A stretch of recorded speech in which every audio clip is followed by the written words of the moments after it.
আজহা শব্দের অর্থ হলো রক্ত প্রবাহিত করা।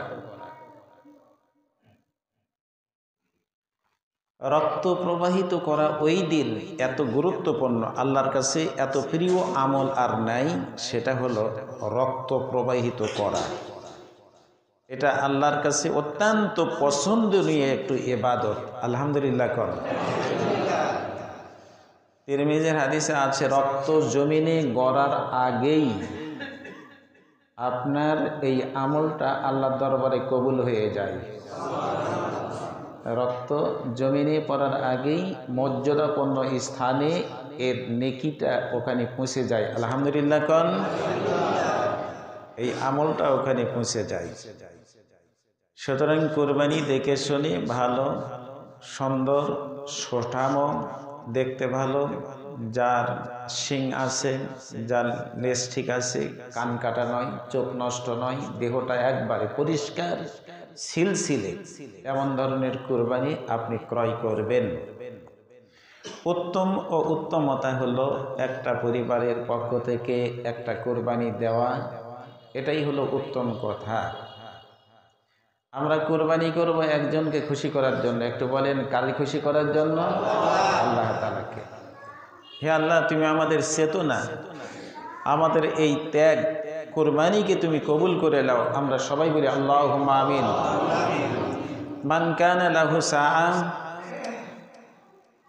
ওয়া লাম ইউযাহি ফালা ইয়াকরিবান্না মুসাল্লানা। ইবনে মাজার হাদিস। আল্লাহ রাসূল বলেন, যোগ্যতা আছে অথচ কুরবানি করে নাই। কথাটা ভুল করবেন না। যোগ্যতা আছে, কুরবানি করে নাই, এই ব্যক্তি যেন ঈদগাহতে না আসে। কোন ব্যক্তি? যার কুরবানি করার যোগ্যতা আছে। একটু বলেন, কি আছে? তারপরে কুরবানি করে নাই। রাসূলের এই প্রকৃষ্ট সুন্নাহ, সুন্নাতে মুআক্কাদাকে অস্বীকার করছে, তো কি করবে? ঈদের ময়দানে না আসাই তার ভালো।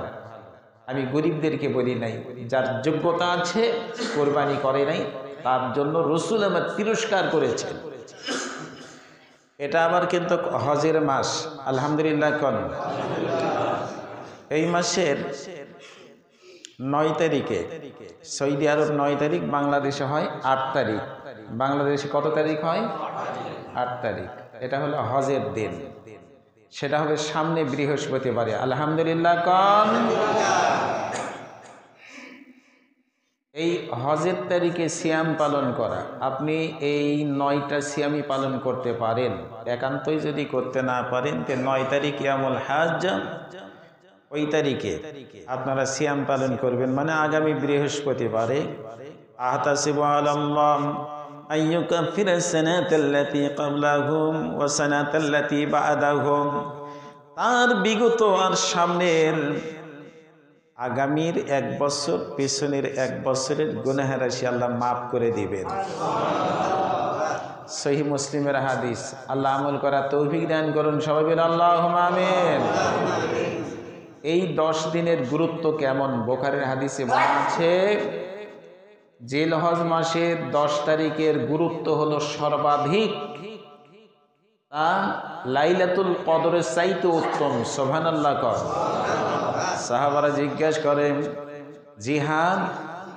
আল্লাহ রাসূল বলেন, লা জিহাদা, জিহাদও নয়, জিহাদও নয়, জিহাদের চাইতে উত্তম এই জিলহজ মাসের এই 10টা দিন। আলহামদুলিল্লাহ কর।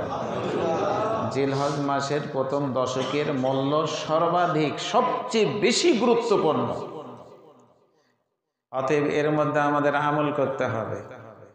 আল্লাহ রাব্বুল আলামিন বলেন, ওয়াল ফাজরে, আল্লাহ ফজরের কসম খেলেন, ভোরের কসম খাইছেন। ফজরের সময় ফজরের সালাতের এতই দাম। ফজরের আল্লাহ শপথ খেলেন, যেই জিনিসকে আল্লাহ গুরুত্ব বেশি দেন, বেশি প্রাধান্য পাওয়ার মতো কাজ, ওই কাজের জন্য আল্লাহ পাক অনেক কসম খেয়ে থাকেন। ঠিক ওয়াল ফাজর, ফজরের কসম খাইছেন। ফজরের সালাতের এতই দাম। ফজরের ফরজের যে কি দাম, সুন্নাতের কথা বলা আছে। কোনো ব্যক্তি যদি ফজরের 2 রাকাত সুন্নাহ আদায় করে রাকাত আল ফাজরে খায়রুম মিনাদ দুনিয়া ওয়া মা ফিহা, ফরজের কথা তো আছেই, সুন্নাতের কথা বলা আছে, দুনিয়ার মধ্যে যা আছে তার চাইতে বেশি মূল্যবান দামি সেটা হলো ফজরের 2 রাকাত সুন্নাত। আওয়াজ দিয়ে বলেন সুবহানাল্লাহ। ফজরের এতই দাম। ওয়ালাইয়ালিন আশার, আল্লাহ 10 রজনীর কসম খেলেন। ওয়ালাইয়ালিন আশার, 10 রজনীর কসম। আব্দুল্লাহ ইবনে আব্বাস বলেন, আব্দুল্লাহ ইবনে আব্বাস কে? রাসূল তার জন্য দোয়া করেছিলেন, আল্লাহুম্মা ফাক্কিহু ফিদ্দিন, আল্লাহুম্মা আল্লিমহুল হিকমাতা। আল্লাহ আব্দুল্লাহ ইবনে আব্বাসের হিকমত তুমি বাড়ায়া দাও, তার জ্ঞান গরিমা বাড়ায়া দাও, তার জ্ঞান বাড়ায়া দাও, তার পাণ্ডিত্য বাড়ায়া দাও। রাসূল দোয়া করেছিলেন। রাসূলের পরেই তাফসীর যিনি বেশি বুঝতেন তিনি হলেন আব্দুল্লাহ ইবনে আব্বাস রাদিয়াল্লাহু তাআলা আনহু। উনি বলেছেন, ওয়ালাইয়ালিন আশার, 10 রজনীর যে আল্লাহ শপথ করলেন, আল্লাহ কসম খেলেন, সেটা হলো এই জিলহজ মাসের প্রথম 10 তারিখ। সুবহানাল্লাহ কোন। তাহলে এই তারিখে আমরা বেশি বেশি ইবাদত করতে পারি। এখানেই শেষ হয় নাই। আমার রাসূল বলেছেন, আইয়ামুল আশরে মানে আফজালুল আইয়াম, সবচেয়ে গুরুত্বপূর্ণ দিন। সেটা কি? আইয়ামুল আশর। এই 10 দিনকে বেশি প্রাধান্য দেওয়া হয়েছে, গুরুত্ব দেওয়া হয়েছে। সুতরাং এই 10 তারিখে করণীয় হলো বেশি বেশি জিকির করতে হবে। জিকির হবে আল্লাহর। একটু বলেন, জিকির হবে কার? যেমন করে পড়েন সুবহানাল্লাহ আলহামদুলিল্লাহ ওয়ালা ইলাহা ইল্লাল্লাহু আল্লাহু আকবার।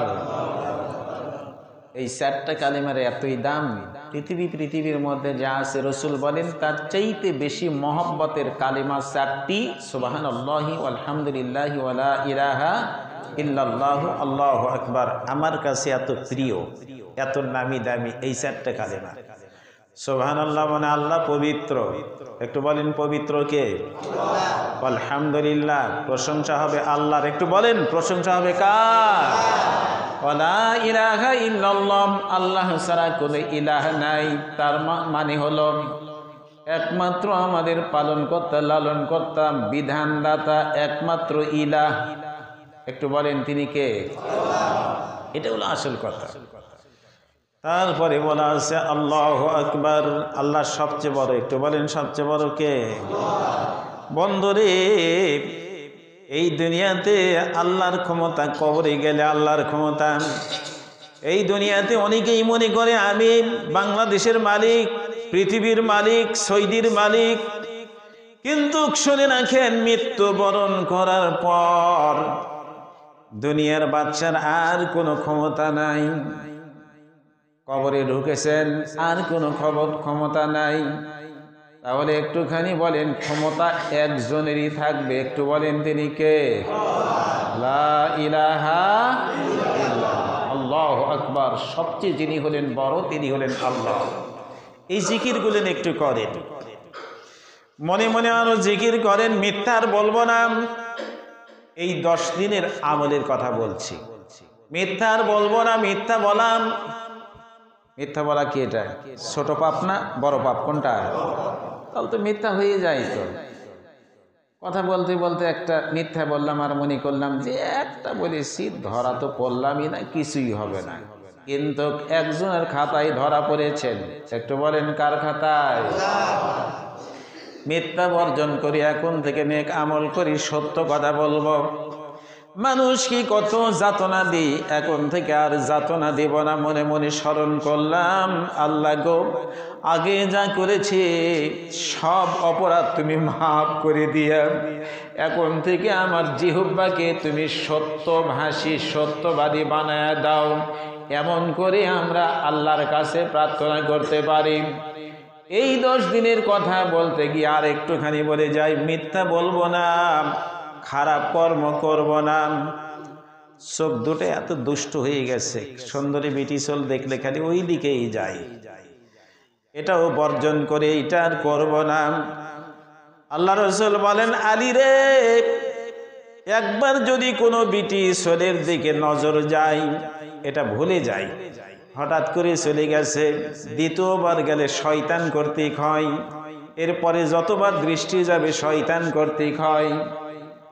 একবার দৃষ্টি পড়েছে অগোচরে, ভুলক্রমে হয়ে গেছে, দ্বিতীয়বার যাবে না। আমি আর খারাপ কর্ম করব না, সুদ খাইতাম। এই 10 দিনের মধ্যে এত গুরুত্বপূর্ণ আমল, খারাপ কাজ করলে তার রেঞ্জও কিন্তু বেড়ে যায়, তার আধিক্যতা বেড়ে যায়। খারাপ কাজ করব না ইনশাল্লাহ কন। তাহলে আমি মিথ্যা বলবো না, খারাপ কর্ম করব না, যাবতীয় ব্যভিচার অশ্লীল কর্ম থেকে নিজেকে পরিষ্কার রাখবো। আর কি করব? হাতের এই নখগুলো, চুলগুলো যখন থেকে জিলহজ মাসের চাঁদ উঠেছে তখন থেকে শুরু করে এই 10 দিন এগুলি কাটবো না। হাতের নখ কাটবো না, মাথার চুল কাটবো না, অবাঞ্ছিত পশম পরিষ্কার করব না, কুরবানির পরে করব। সহিহ মুসলিমের হাদিস, এটা যারা কুরবানি দিবে তাদের জন্য। যারা কুরবানি দিতে পারবে না তারা এখন কি করবে? আবু দাউদের হাদিস সুন্দর করে শুনে যান। যেই ব্যক্তি কোরবানি দিতে পারবে না ওই ব্যক্তি নিয়ত করবে, আমি এগুলি কোরবানি দিব। হাতের নখ, মাথার চুল, অবাঞ্ছিত পশম আমি রেখে দিলাম, কোরবানি হয়ে গেলে আমি এগুলি পরিষ্কার করব। আল্লাহ রসুল বলেন, যে কোরবানি দিতে পারবে না তার আমল নামায় এই আমল করার জন্য কোরবানি সওয়াব দেওয়া হবে। কোরবানি দিতে পারবেন না, তাহলে হাতের নখ রেখে দেন, চুলগুলো রেখে দেন, অবাঞ্ছিত পশমগুলো পরিষ্কার করবেন না, এগুলি করবেন। সুন্দর আমল করিয়া আল্লাহকে একটুখানি খুশি করি। যার টাকা আছে হজ করবে, হজটাও হলে এই 10 দিনের মধ্যে। যার টাকা আছে কোরবানি, আগেই তো বলেছে এগুলো করবেন।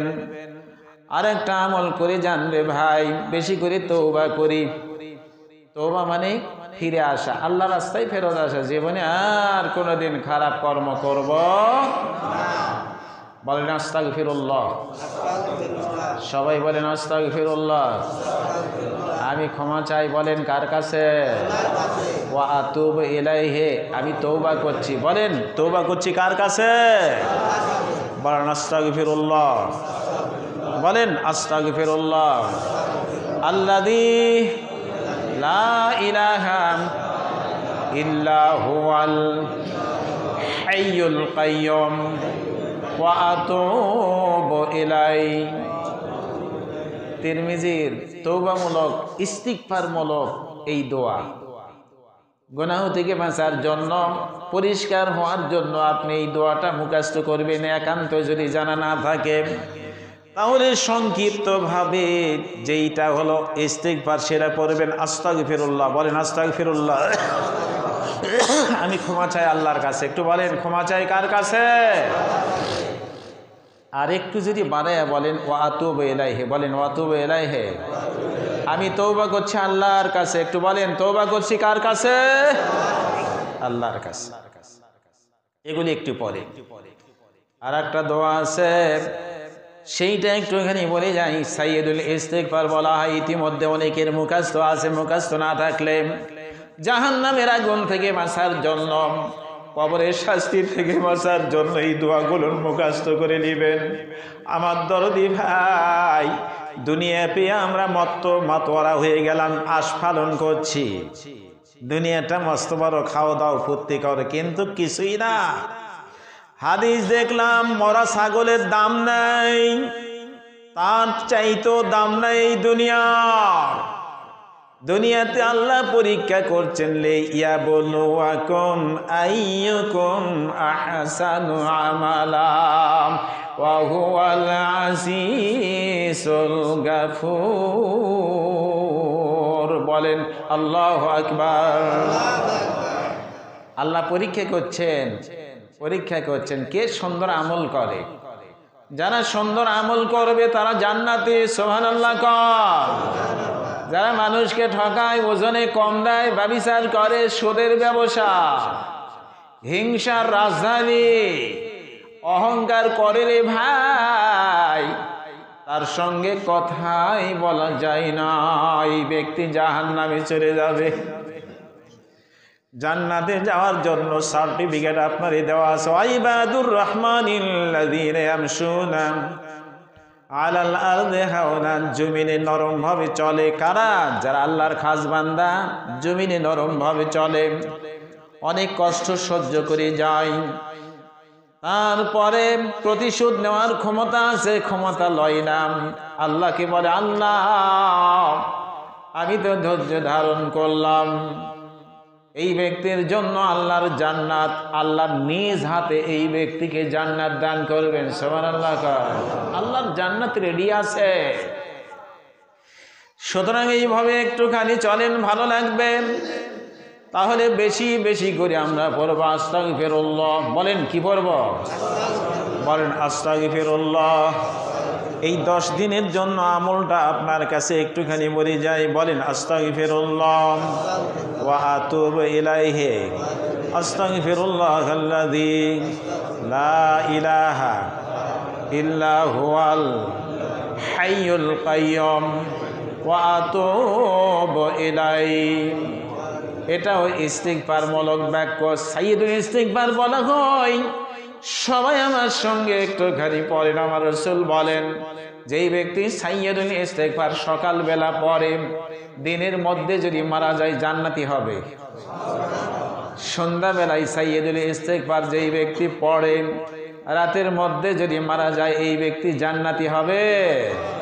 বলেন আল্লাহুম্মা আনতা রাব্বি লা ইলাহা ইল্লা আনতা খালাকতানি ওয়া আনা আবদুকা ওয়া আনা আলা আহাদিকা ওয়া ওয়াদিকা মাস্তাতা'তু আউযু বিকা মিন শাররি মা সানাতু আবুউ লাকা বিনি'মাতিকা আলাইয়া আবুউ বিযামবি ফাগফিরলি ফাইন্নাহু লা ইয়াগফিরুদ যুনুবা ইল্লা আনতা। হে আল্লাহ, তুমি আমাদের জিন্দেগির গুনাহ রাশি মাফ করে দাও। সবাই বলে আল্লাহুম্মা আমিন। এই 10 দিন এইটা পড়েন। আব্বার জন্য দোয়া করেন, আম্মার জন্য দোয়া করেন, আপনার দোয়া তো কবুল হবে। তারপরে বলা আছে এই 9 দিন আপনি সিয়াম পালন করতে পারেন, কিংবা যদি একান্তই না পারেন, আরাফার ময়দানে যারা আছে তাদের জন্য সিয়াম নয়। আমরা যারা আরাফার বাহিরে আছি আমাদের জন্য জিলহজ মাসের 9 তারিখের এই সিয়াম ইনশাল্লাহ পালন করব। তো এটা হবে সামনে বৃহস্পতিবার ইনশাল্লাহ। কন সাইম ব্যক্তির দোয়া আল্লাহর দরবারে কবুল হয় আলহামদুলিল্লাহ। কন তাহলে আমরা সিয়াম পালন করতে পারি, আমরা সিয়াম পালন করতে পারি। সাধারণ একটা হাদিসে বলা আছে নফল সিয়াম, মান সামা ইয়াওমান ফি সাবিলিল্লাহি বা'দাল্লাহু ওয়াজহাহু আনিন নারি 70 খারিফা, রাহুল বুখারী। কোন ব্যক্তি যদি আল্লাহ রাস্তায় একটা সিয়াম পালন করে, কয়টা সিয়াম? একটা সিয়াম যদি পালন করে, আপনা থেকে জাহান্নাম 70 বছরের রাস্তা দূরে রাখা হবে। কি সুন্দর কথা! ইসলাম দরিদ্র ভাতৃবৃন্দ, এগুলি ধরে নিয়ে একটু আমল করব সামনে বৃহস্পতিবারে। যদি পারেন এখনো করতেই থাকেন, একান্তই যদি না পারেন আপনার স্ত্রীকে বলেন, যারা আপনার পরামর্শ মেনে চলে তাদেরকে বলেন আমরা আর 12 তারিখে সিয়াম পালন করব। অনেকেই বলে বাংলাদেশের 9 তারিখ। আমি আমার মতে বলছে কারোর সঙ্গে আমি হিট ধরতে যাব না, কন্টেস্টে যাব না। আমার মতে ইয়াউমা আরাফা বলতে সৌদি আরবের ওই আরাফার তারিখেই সিয়াম হতে হবে, এটা হলো আসল কথা। ওটা হবে সৌদি 9 তারিখ, বাংলাদেশের জিলহজ মাসের 8 তারিখ। আগামী হবে বৃহস্পতিবার আলহামদুলিল্লাহ। কন আমি সবাইকে বলবো, কেউ চুপ থাকবেন না, সিয়াম ছাড়া থাকবেন না। আমরা সবাই বৃহস্পতিবার দিনে সিয়াম পালন করবে ইনশাল্লাহ। কন আমরা একত্র ঘোষণা করছি হাজীদের সঙ্গে, যারা আরাফার ময়দানে আছে।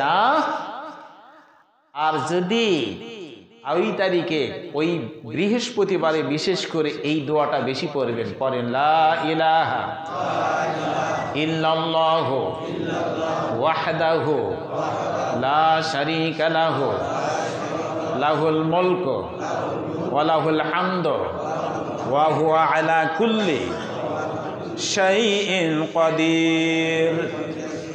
সমস্ত নবী ও রাসূল আরাফাত তারিখে এই দোয়াটা পড়তেন।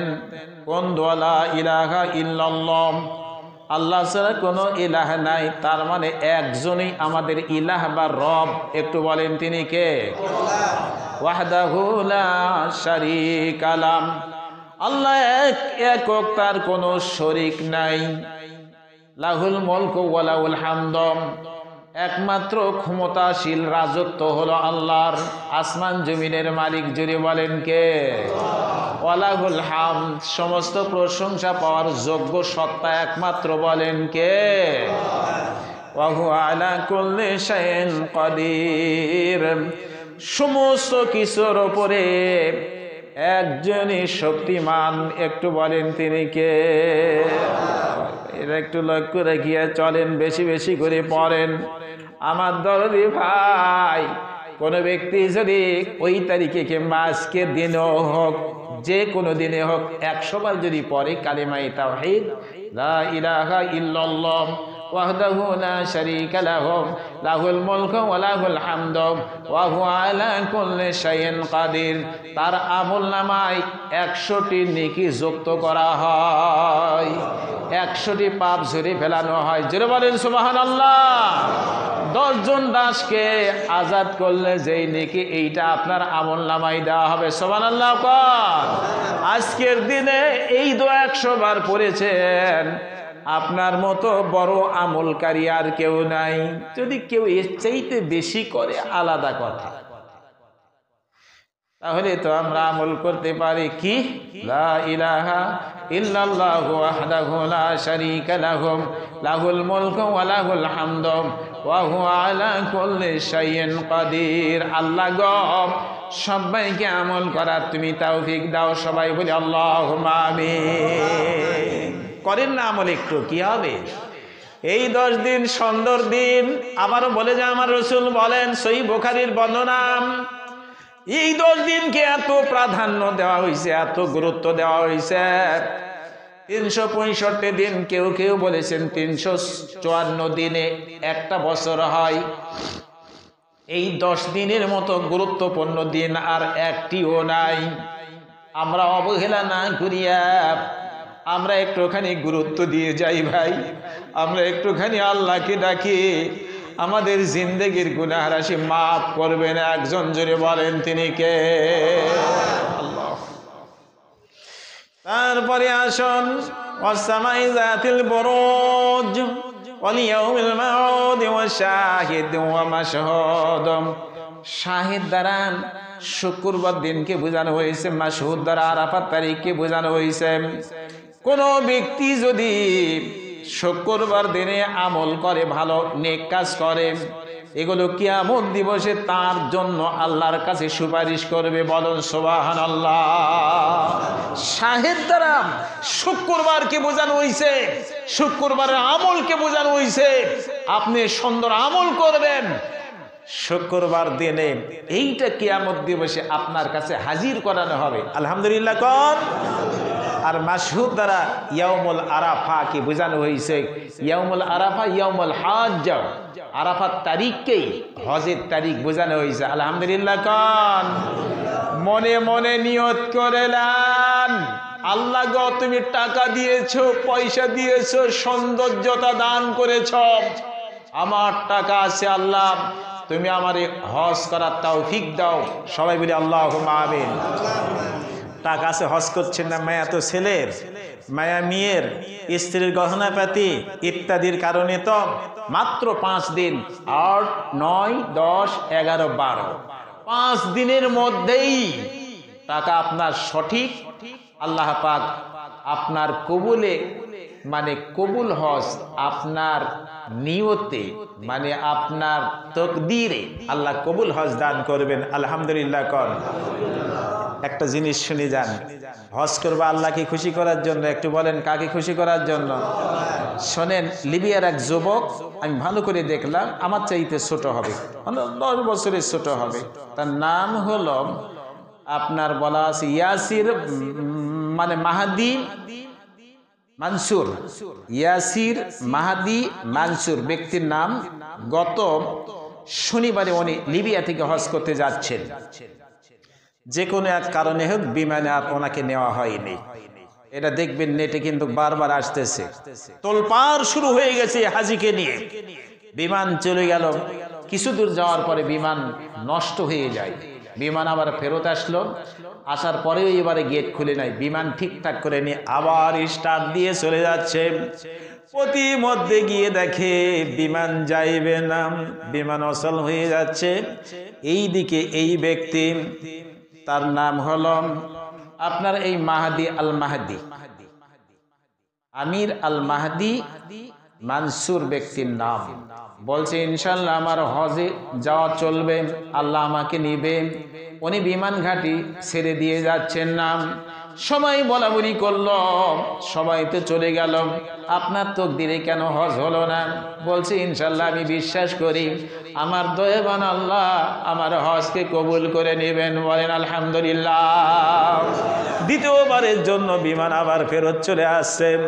এইবারে পাইলট বলছে আমের মাহাদি, মানে ইনাকে ছেড়ে আর আমি যাইব না, আমার মাহাদি মানসুরকে নিয়েই এবারে বিমান স্টার্ট দিব। সবাই ফটো উঠাচ্ছে ওই লোককে নিয়ে, কি ভাগ্যবান লোক, কি তকদিরওয়ালা লোক, কত ভাগ্য তার সুপ্রসন্ন, যার জন্য বিমান যাচ্ছে না সৌদির দিকে। সবাই তাকে আনন্দ চিত্তে এইবারে অনুষ্ঠান করে বিমানে উঠায় নিল। বিমান স্টার্ট দিয়ে সৌদির জেদ্দার মধ্যে চলে গেছে। বলুন সুবহানাল্লাহ। হারামাইন থেকে বিবৃতি দিয়েছে, এমন ধরনের মহৎ ব্যক্তি আর কয়জন হইতে পারে? আজকেই দেখলাম, ডাউনলোড দিয়ে আমার মোবাইলের মধ্যে রেখে দিলাম। ও মুসলিম ভাতৃবৃন্দ, আপনি যদি সত্যবাদী হন, টাকাও যদি সত্য হয়, আপনার সাহায্যকারী একজন থাকবেন। একটু বলেন তিনি কে?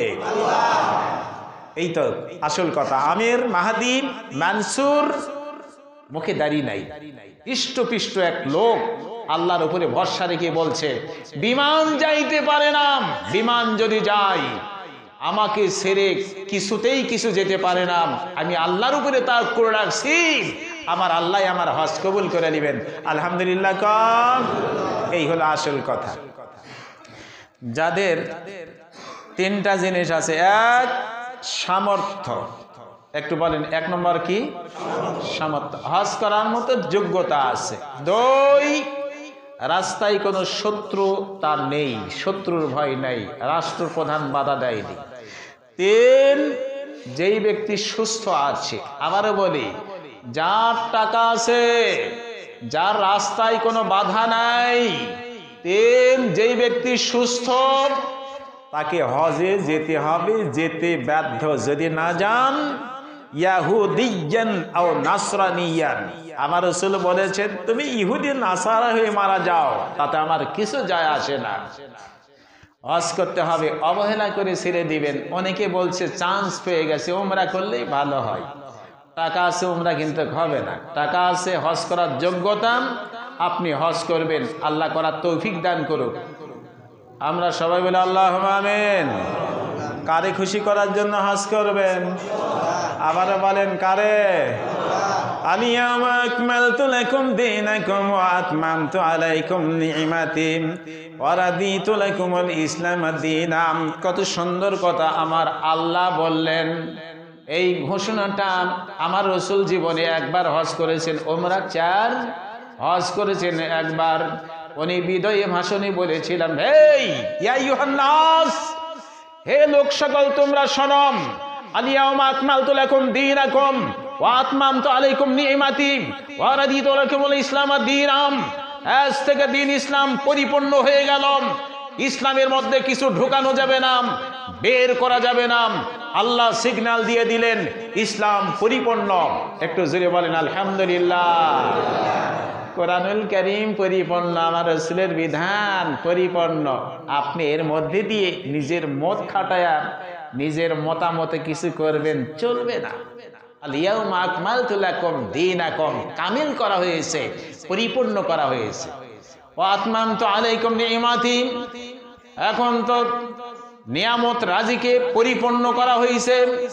আর দিন হিসাবে ইসলামের উপরে ওয়া রাদিতু লাকুমুল ইসলাম দীনাম, দিন ইসলামের উপরে আমি আল্লাহ খুশি হয়ে গেলাম। আলহামদুলিল্লাহ কর। দিন ইসলামের উপরে খুশি, এছাড়া যত মতবাদ, যত ধর্ম, যত ইজম, কোনোটাই চলবে না। একটু লক্ষ্য রেখে চলবেন।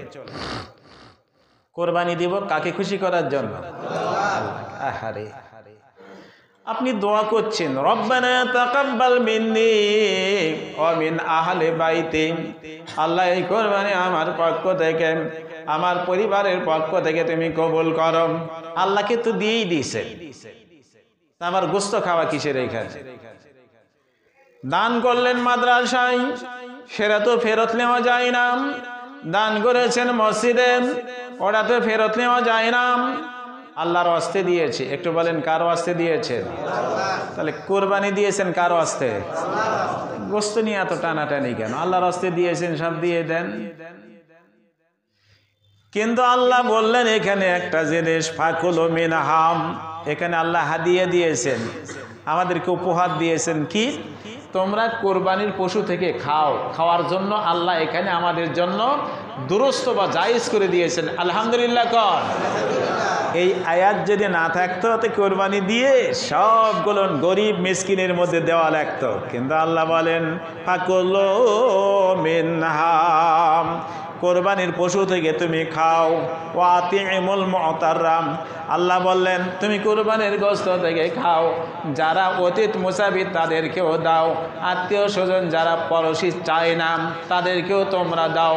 সবাইকে লইয়া আমরা কোরবানি করব, কোরবানির গোশত খাবো, আনন্দ করব। আল্লাহ আমাদের সবাইকে তৌফিক দান করুন। সবাই বলি আল্লাহুম্মা আমিন। বারাকাল্লাহু লানা ওয়া লাকুম ফিল কুরআনিল আযীম ওয়া নাফা'না ওয়া ইয়্যাকুম বিল আয়াতি ওয়ায যিকরিল হাকীম ইন্নাহু তাআলা